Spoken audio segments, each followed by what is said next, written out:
In this training series, we're going to be installing a lot of plugins for WordPress. And rather than go through the installation process each time, I'm going to do it once here in detail, and then we'll just quickly install each one as we go along. So first of all, let's clarify some terminology here. When I say install a plugin in WordPress, what I really mean is we're going to upload it or download it, so to speak, to our library of plugins.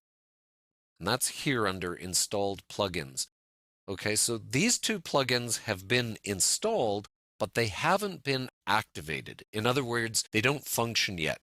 On your computer, you download programs from the internet, say, or from a DVD, but until you click on them and actually activate them, they're not running, they're just sitting there on your computer. And that's the way plugins work here.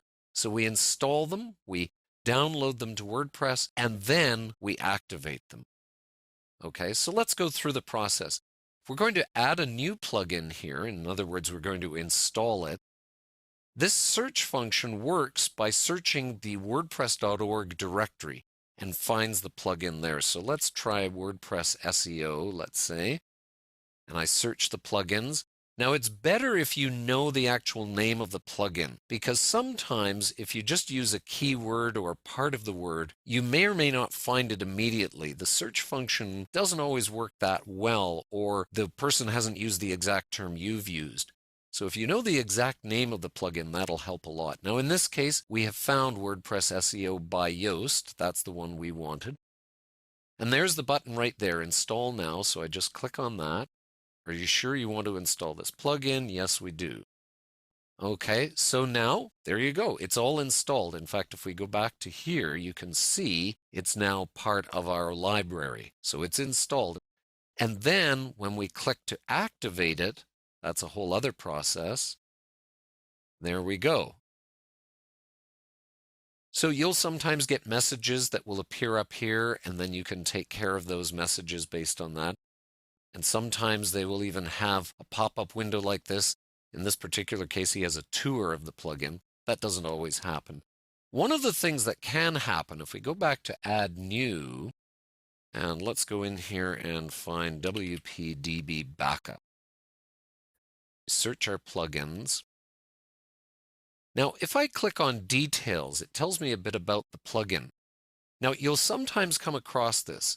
This plugin has not been tested with your current version of WordPress. There are many different versions of WordPress, and for instance, this one says compatible up to 3.1.4. Now, I'm on 3.4, so that's a fair ways back. However, this particular plugin will work just fine, and I know that from experience. I can read about that in forums.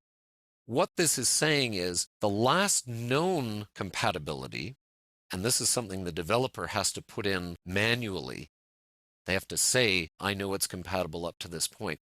All this is doing is checking against your version and what the developer has said in compatibility here. But again, I've seen plugins that are 3 or 4 years old and they work just fine with WordPress right now. This is just a helpful warning. And if you see it, you have to get some other information that tells you it is going to work with your current version, okay? But it's not the death knell of that plugin. All right, so that's basically how you do it. That's how you install and then activate any plugin for WordPress.